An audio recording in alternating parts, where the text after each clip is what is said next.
Hey, before we get into the episode, I just want to tell you about my free astrology newsletter called the Starzologer. It comes out every Sunday. It's of a lot of interest for astrologers.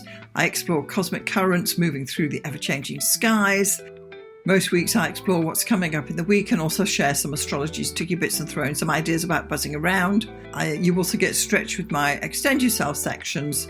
So this newsletter is for aspiring astrologers or anyone who's trying to up their astrological knowledge. It's totally free and you can sign up at starzology.com/newsletter. Now let's get into the show.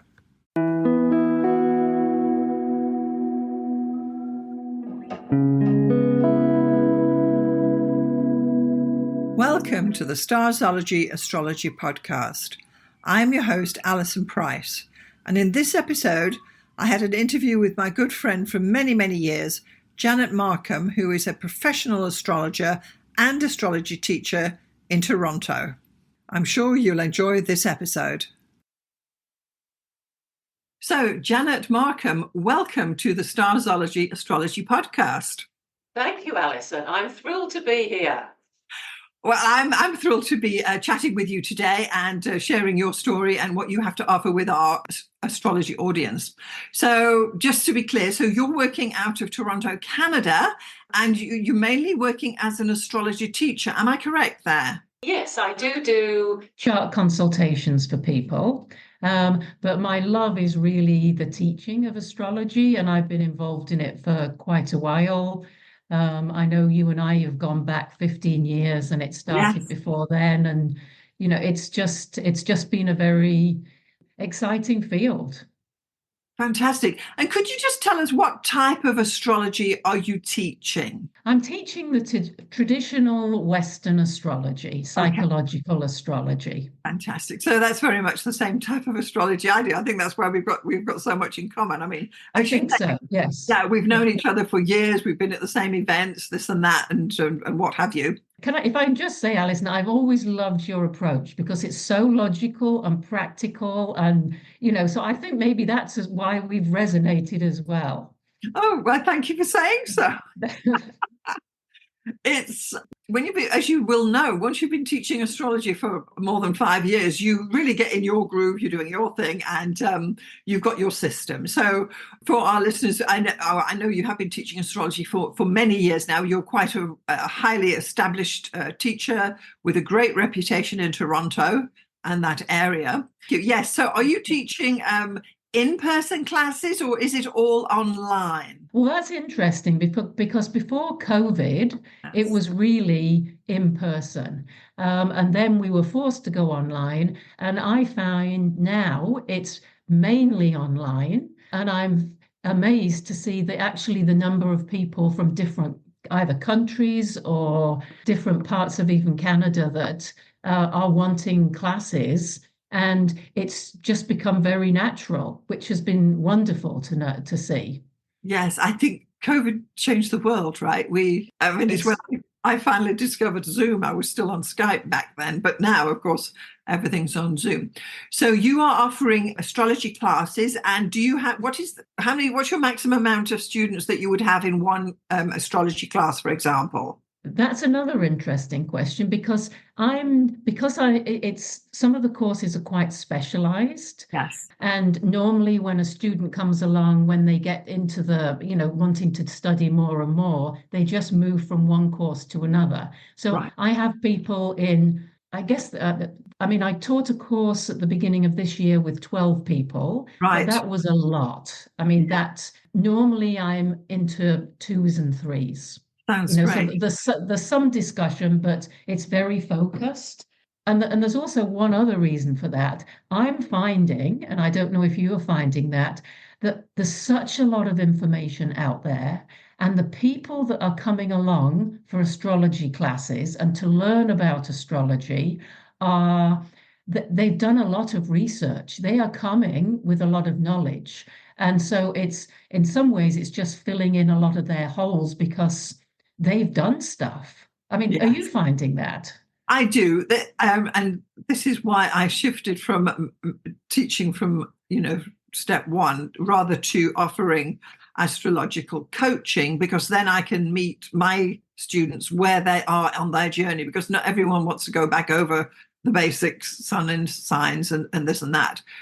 So that I found too. So that's why I shifted it, because people were saying, yes, I don't want all this stuff. I just want to learn that bit. And I just made it easier that way. But but for years, as you know, I taught the full-on classes and whatnot. Yeah. Yes. Yeah.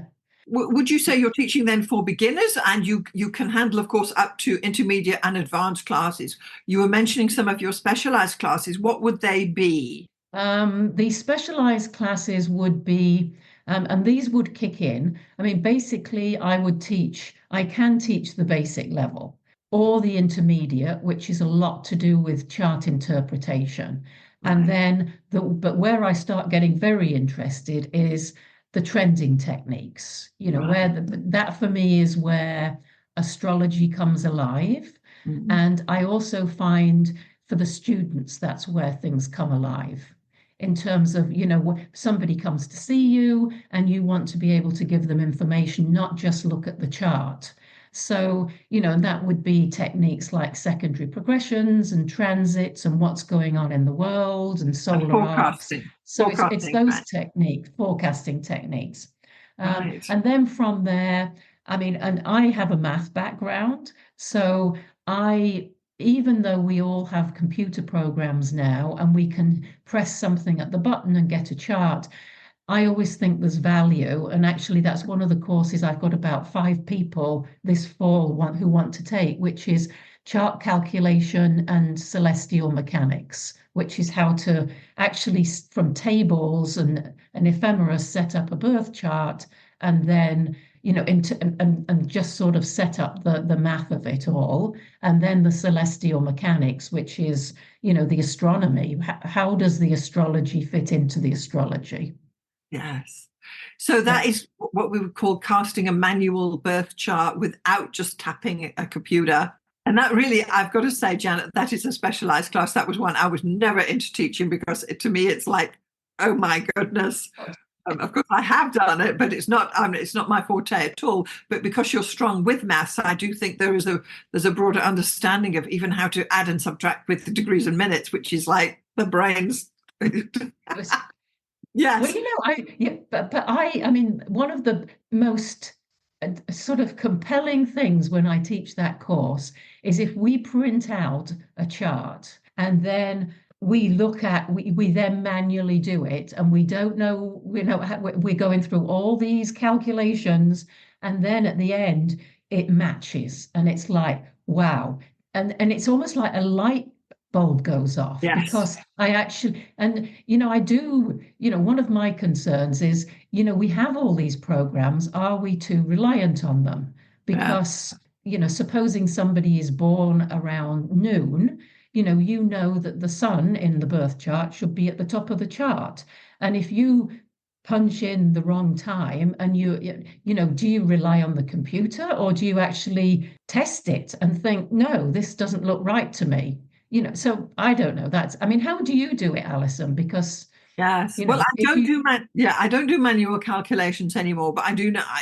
But I have in the past, because we've had to do it. Because when I started, and probably when you started, there wasn't computer programs. You had to do a manual calculation, and the charts would take me 5 days to calculate, and you could still have made a mistake when you get to the end. So but yes.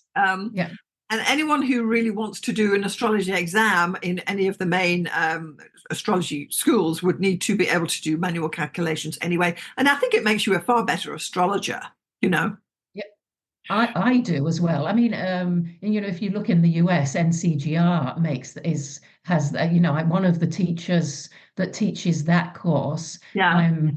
She and I have traded techniques over the years so that we've got it down to a fine art. But I don't know, it's a short course, but it's a good course. Yes. That's super interesting, because not many astrology teachers offer it. I never did, but you're one, I think, and there might be another one in Kelowna, but I'm not exactly sure. But certainly, I'm happy to refer my students to you if they want to do these manual calculations, which you do get to. You get to a stage in your astrology learning where you're thinking, I've got to learn this, you know. Yes. Whereas I think today anybody can just pick up your iPhone and tap into Astro Gold and there's the chart. Suddenly you've got multiple questions about all of the things that they're presenting to you, but perhaps the basics aren't solid yet. So yeah, there is some value in definitely, there is some definite value in learning how to calculate charts manually.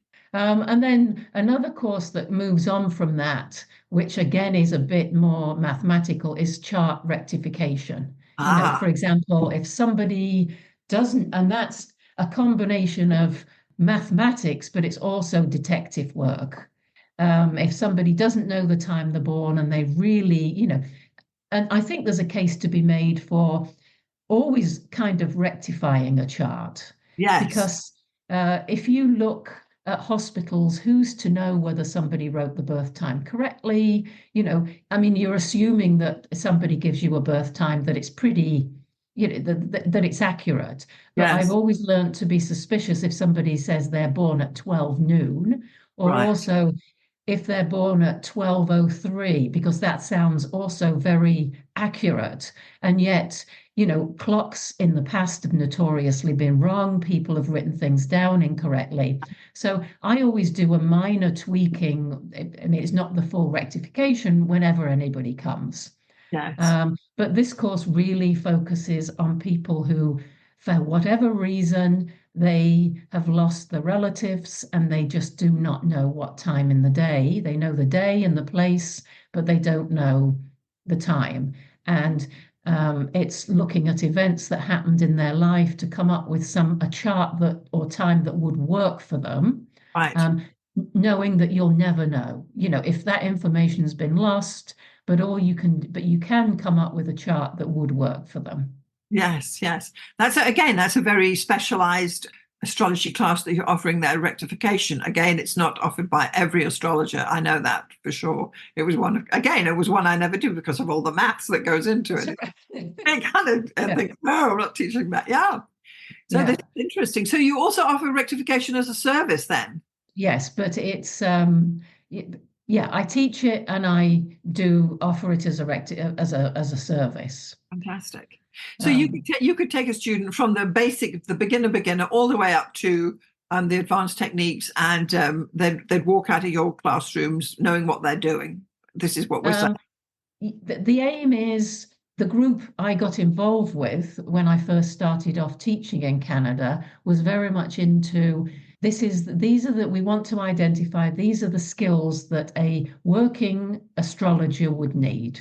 Right. So it would go through the basic levels and then it would move to chart calculation and chart rectification and then other specialties. And those would be astrology of relationships, which is because that's often something that if clients come to see you, they're interested in, what's where I'm at. It's a hot button sometimes for astrologers. Yes. And the way that we teach it, we base our work on, there was I don't know if it was English or from the US, Richard Eiderman, but he did a lovely book, Through the Looking Glass, which was astrology of relationships. And it's looking at, the birth myth of the person and what's the potential for relationship, and then also the techniques like synastry grid. So it's sort of a little bit more than I'm an Aries, you're a Leo, how do we interact? It's more, okay, well, what from the person's chart, what could they bring to a relationship? And the other person's chart, what are they bringing?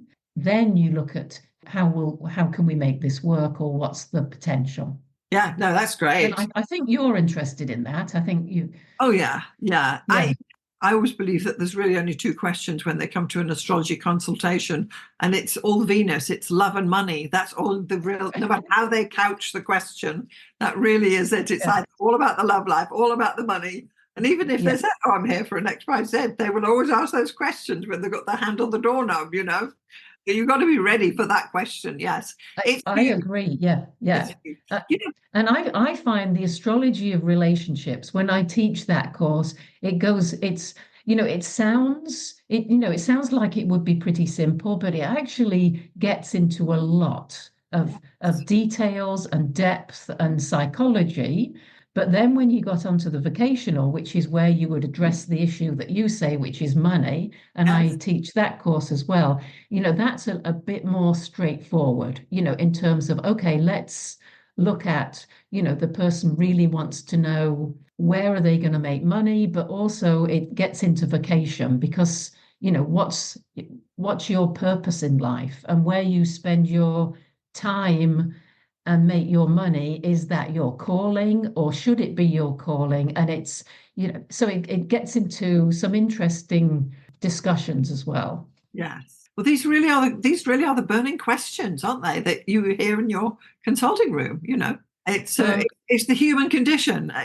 Yeah, very It interesting. is. It's fascinating. Mhm. And then the only other course that I teach is consulting skills for astrologers, which Okay. is what you're saying is when the consulting room for an astrologer, which is, and so what's some of the sticky issues in that? Some of it is as astrologers, we just talk to people and we have all these shortcuts and we have, oh, it's Saturn on this or whatever.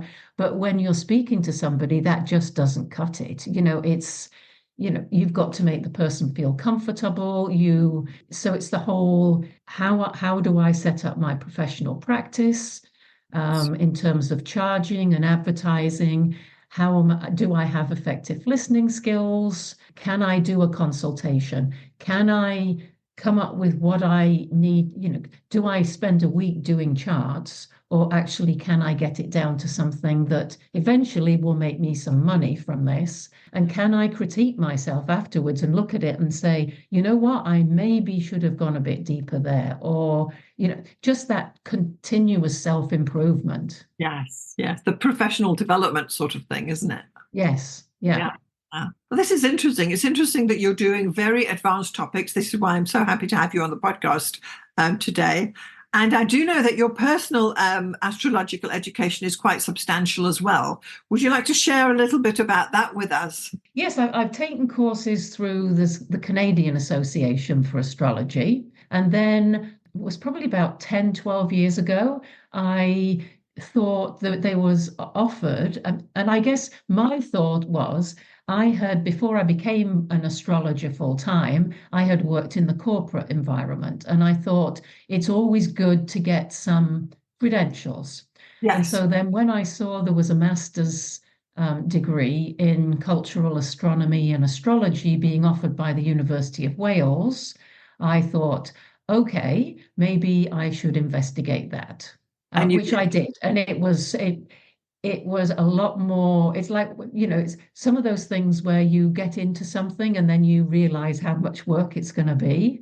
But it was fascinating. And what I found particularly fascinating was we were studying with some really good astrologers, and yet it was a master's program. And we went way back. I mean, there was something which said, if you want to cite something for your thinking process, you don't just say, Joe Blow, my astrologer, said this. You have to go back to, okay, well, is it going back to the Babylonian times? What documentation do we have? And that was a bit intimidating at first, but it actually helps you bring your knowledge up to date, up to now, and make you, say it brought depth to my teaching because no longer was I willing to say, this is what so and so said. I had to form my own view of it, which I think's made me a better teacher. Wow. So it's adding a richness and that would be quite something if you had to cite all your sources like that, isn't it? Yes. I'm sure you know the Liz Green, the astrologer. I mean, she was one of the teachers, and and she is the most intense, refined, prolific writer. And she was saying, well, what do you think about the soul, Janet? And I'm thinking, well, I'm not sure what I think about it, and I certainly am not sure how I could debate it with you. But just even, the quality of the people, and Bernadette Brady from Australia, and Nick Campion, and Amazing woman. it was like you were mixing with people who really challenged your thought process. Wow. So would you recommend that particular MA course to for astrologers who are up and coming? Yes, I would. And the reason I say that is because I've known certain people in certain people in Canada who've said, I'm interested in this. And then they just they just took it and went and did it. And so it's not like people sort of think of, say, oh, that sounds like a good idea and don't do anything. They then followed up with it. They did it. They found it was really useful. So. Right. Yeah, and I seem to remember at the time when you were going through it, you were talking about Paleolithic sites apparently nearby that had to be explored. Yes, that was in Ohio. So The interesting, earth mounds from right? And we had to do lots of field research as well, going to sacred interesting. landscape places. Yeah, that is. It sounds to be a very, very interesting and totally in-depth exploration. But of course, you do need to know about astrology before you go there, right? You can't just. They're not going to teach you from the beginnings. That's the cream on the top, isn't it? Well, actually, I think now from looking, because I'm keeping in touch with what they're promoting, there seems to be a lot more astrology. But at the time I was there, it was almost like they were pulling back and saying and focusing more on the astronomy and the what past civilizations had done. Yes. And getting into ancillary things like magic and Egyptian mythology. So there was a lot of mythology in it and a lot of sacred landscapes and sacred spaces. Oh, yes. But now it seems to be it seems to have revolved back to the astrology. I think it's great. I think that it's great that you have this experience behind you as an astrology teacher. For anyone who's one of your students, they're really going to benefit from the knowledge you have, because you've gone that extra mile. Let's face it, right? I hope so. Yes. So perhaps I could ask you, if, say, we have somebody who is coming along or listening to our podcast for the first time and thinking, well, where do I start? What would you recommend a beginner would perhaps, could you recommend a beginner's book to where they could start, or what would you recommend they would do first? Interesting question. I think, I find, and I don't know whether you find it, but I find a lot of people now are not coming and saying, where do I start? They are actually doing a whole load of research because there's so much out there and looking. And I find the question when they come to you, it's more the question of, well, I've got into this and I've got into this and I've studied with this person and done this course, but how do I put it all together? Interesting.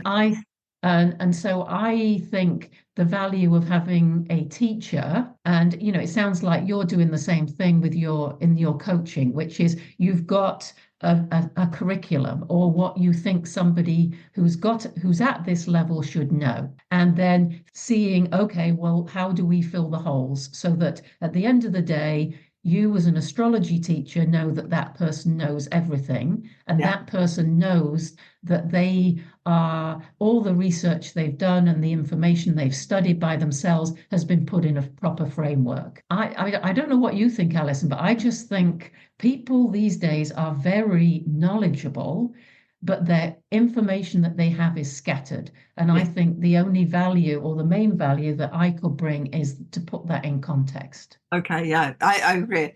I think that sounds great. And I do, people perhaps are not saying, I don't know anything. They're saying, yeah, I've known about the signs. I did a course with her. I've watched these YouTube channels, blah, blah, blah. And then they're coming and trying to synthesize what they know and what's important and filter out the wheat from the chaff, as it were, with the chart reading, right? Yeah, I agree. Yes.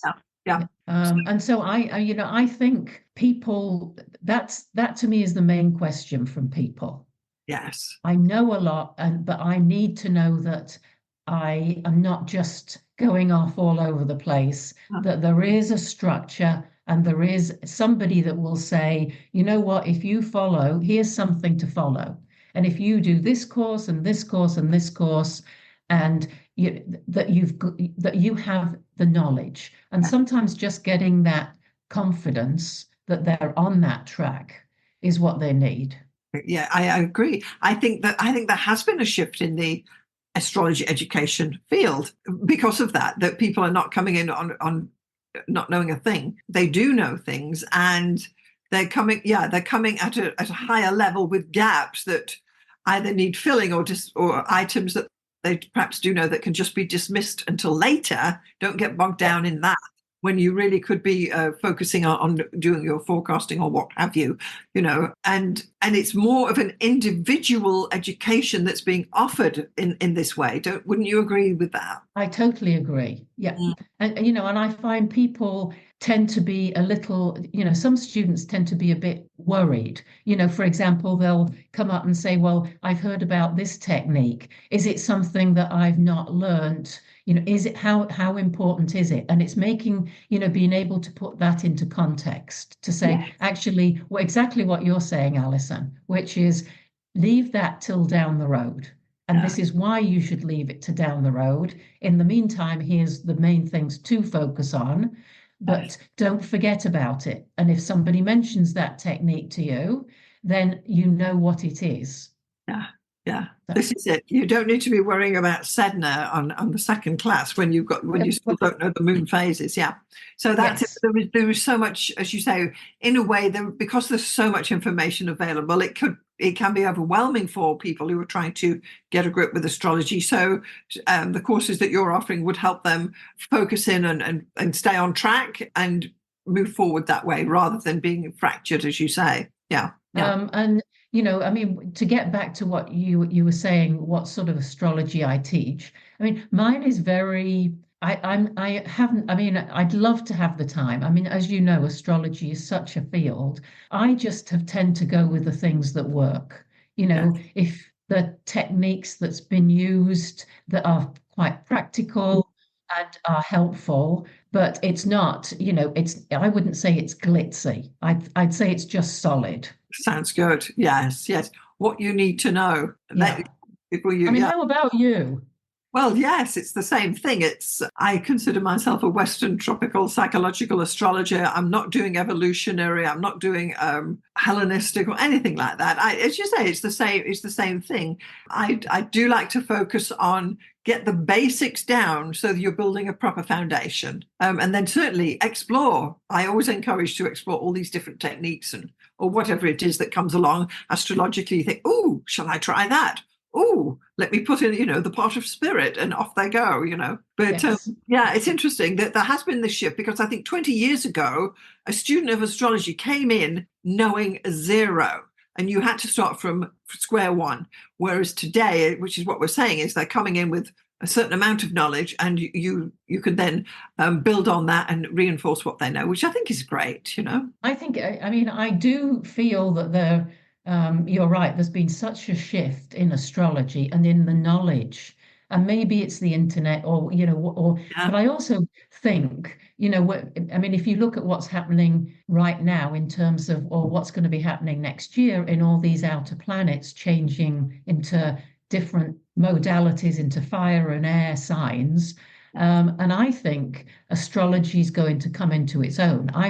In the past, it's always been not a tough sell, but it's almost like, well, do you believe in that stuff? Whereas I think now it's moving into a position of it actually can take a rightful position.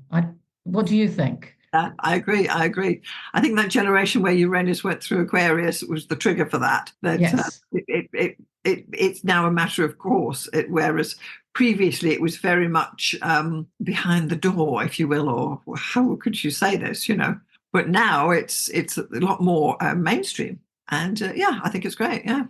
So could I just ask you perhaps a question regarding your chart? What feature would you consider within your chart that has brought you to astrology and given you the passion you have for astrology? Is there something particular or some placement there that you think that's why I'm doing it? Oh, interesting. I do Well, ask I do. everyone that question. Yeah. Okay. I mean, I have an Aquarius midheaven.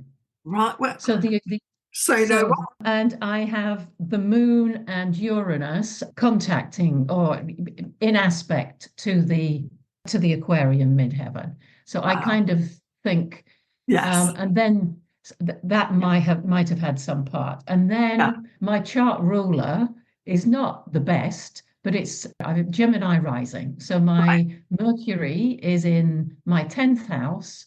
It's Yeah. in Pisces, and Okay. it's stationary.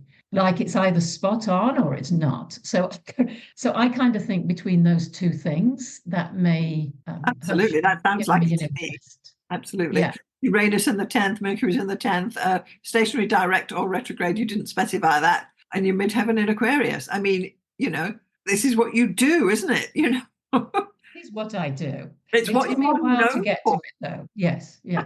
I mean, how about you, Alison, though? Well, I have Sun conjunct Uranus, and Uranus is my Oriental planet. It Okay. enters the house. So, If I'm, okay. if I'm not considered the immigrant, or I'm not considered the outcast or the radical one, and then I am, if I could step in and say, well, I'm the astrologer, and because that's the I am bit, right? So yeah, that's how I see it in my chart. Yes, yes. Yes. There Yeah. always has to be something, and it very often is connected to Uranus, which rules astrology, for those listeners who don't know. And of course, Mercury is the traditional planet that ruled astrology back in the day. And I always think in astrologers' charts, astrology has to feature. It has to be stepping Yes. forward and saying, hey, look at me. And of course, this is what you've got there with that Aquarian midheaven anyway, right? And in the 10th Yes. house, I mean, come on. Yeah, no, I think it's great. Yeah. Yes. So I'm glad to have got into it. Oh, yeah. Yeah, me too. Okay, well, Janet, I want to thank you so much for coming along today to share your astrology teachings with our audience. Thank you so much, Alison. This has been delightful to connect again and see you, even though we're thousands of miles apart. We're still in Canada. Of course. Yeah. And next time you come to town, we'll definitely grab a coffee together. Okay. Thank you. Yeah, so Janet, thank you so much for joining me today. It's been a pleasure. Thank you. And thank you to our listeners if you got this far through the podcast. You are welcome to email us at starzology@gmail.com. You can follow Arwen's channel at mispink.net. And I encourage you to join our newsletter, the Starzology. You can sign up on starzology.com/newsletter. The newsletter goes out every Sunday. It's all about astrology. I stretch you a little bit. I'm adding quite a bit of value there, and I'm sure you're going to enjoy getting our episodes. I'm Alison Price from Starzology. Thank you so much for listening. We'll see you next time.